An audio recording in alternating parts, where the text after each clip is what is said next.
Umbra expiravit apparitium. It was the first in the series of spells I cast. It was meant to reveal the creature within her.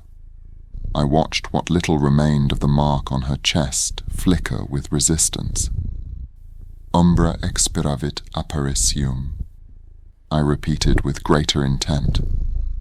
The mark pulsed again, and then grew slightly.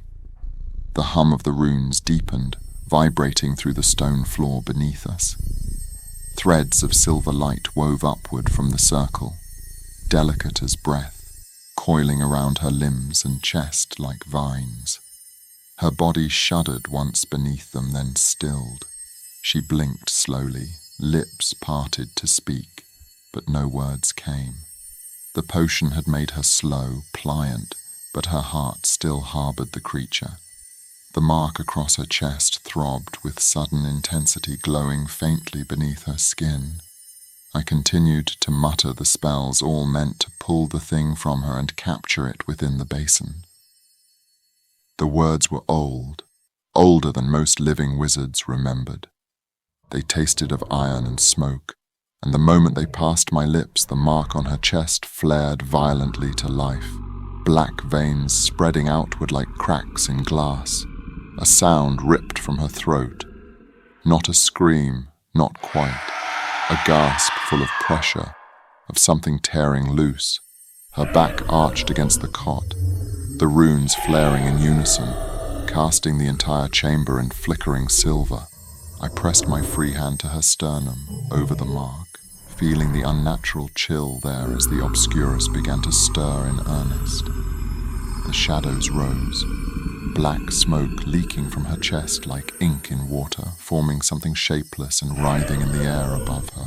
It recoiled against the circle's edge, shrieking a dark, eerie hiss, a language no human tongue could utter. I worried it had been part of her for too long. It was clear the beast would not go easily, but it would go. Umbra expiravit apparitium, I said again, louder this time. The words struck like a bell through the chamber, and the shadows convulsed. The obscurus began to unravel, its tendrils writhing, recoiling, dragging behind them shreds of corrupted magic as it was pulled from her. Her fingers curled tight around the sheets beneath her. Her chest rose and fell in shallow bursts. But she did not cry out. She was braver than she believed. Braver than I ever deserved. Her eyes were closed, shedding silent tears. The obscurial was in her subconscious now, replaying the night terrors she suffered in her earlier days, using all its own power to drive her to madness, to convince her to allow it sanctuary. Then something changed. The smoke, the creature, stopped retreating. Its formless shape hovered above her like a predator considering its next move. Then, slowly it began to sink, not into her chest again, but upward, toward her mouth.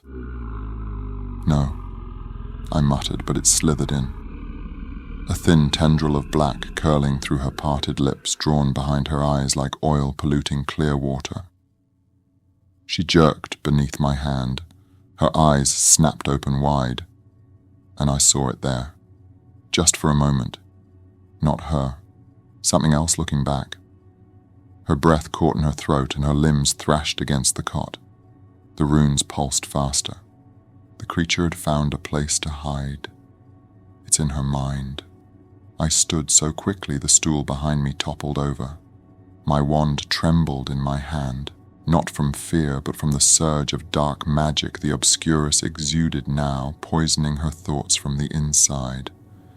If it succeeded, if it took hold of her mind, it would nest there, unseen, untouchable, feeding forever, and she would be lost to madness before I could sever it.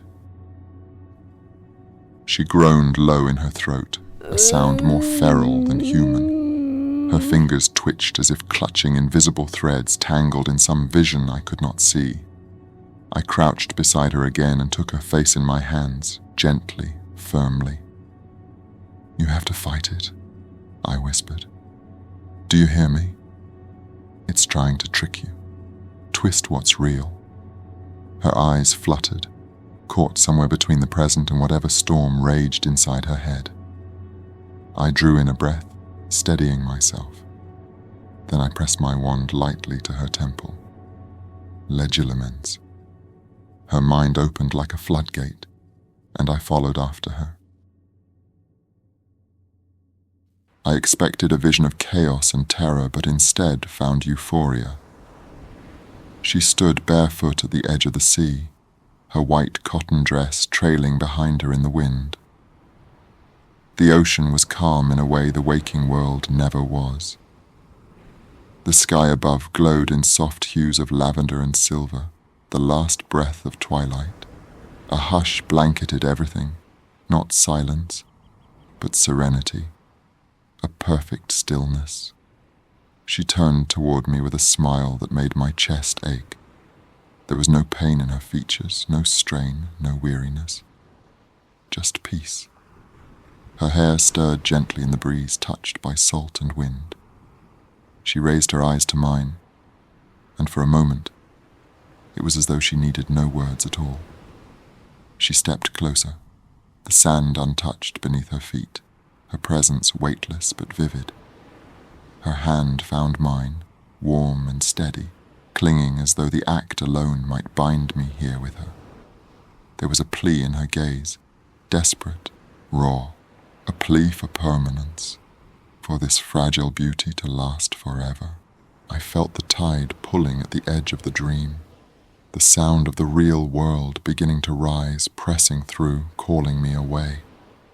But her eyes held me fast, shimmering with wonder and something dangerously close to surrender. Her lips parted as if to speak, but no sound came. Only the sharp, unspoken plea in her eyes, "Don't leave, stay." And I realized then, the Obscurus wasn't trying to terrorize her anymore. It was trying to convince her she needed it. This place, this serene, impossible shoreline, wasn't her haven. It was a trap, a final illusion. The Obscurus had rooted itself so deeply in her that it no longer used fear to hold her hostage. It had found something more seductive. Peace, love, a life without pain. And it was using me now, my presence, my voice, my face, to keep her here, to make her stay. And she wanted to. Gods, she wanted to. I felt it in the way she leaned into me, in the way her fingers clung to mine like they were her last tether. Her gaze shimmered with unshed tears, not from fear, but from longing, for this dream to be real, for us to be real, untouched by pain, untouched by what waited on the other side. It had wrapped itself not just around her magic, but around everything she loved. I knew then what I had to do. The only way to sever its hold on her was to take everything it had entwined itself around. Her memories of magic, of the castle, her memories of me. If I removed them, it would have nothing left to anchor to. I closed my eyes. My fingers trembled where they still held hers. I didn't want to lose her. Not like this. Not when she smiled at me like that. Not when she looked at me as if I were everything she had ever wanted. But I couldn't stay, and neither could she. I kissed her gently.